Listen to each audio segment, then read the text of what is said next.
Niibutangan ni ang mga isda.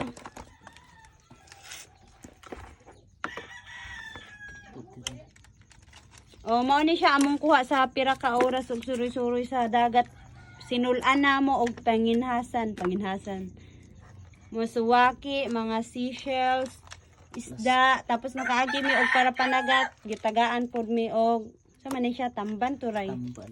Tagaan mig tamban. O, di ba? Damuha na mo kuha oy. Amazing kaayo. Sayo gani mo mata, sayo gid na moabot ang mga blessing. Muna siya. Libre na pod mi pamahawa na amoy isad ka planggana na suwaki. Libre na pod mi pamahawan amin na may mga seashells, isda. Anya napad mi kinang suwaki paya-paya. Libre na pod ang pamahawan.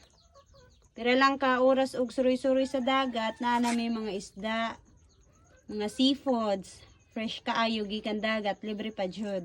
Ala pagkadamo Kay mga to sinunay sa ilaha. Dali atuli na ni mamang ay. Nagsikan din mo siya. Silin kay si mamang mo. Ano ay? Mapakas. Kay ita sa mo kuan mang na?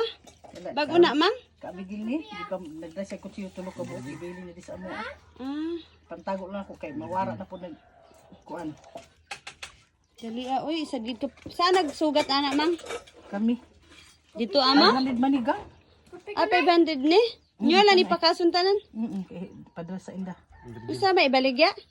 Ilang Konsumo lang? Usad na, sigarilyo tulog. pabayin sa inda na doon na magmanghon. Damuan nila oy, og pakasunon. Dahil kami sa mga kabataan ay, pada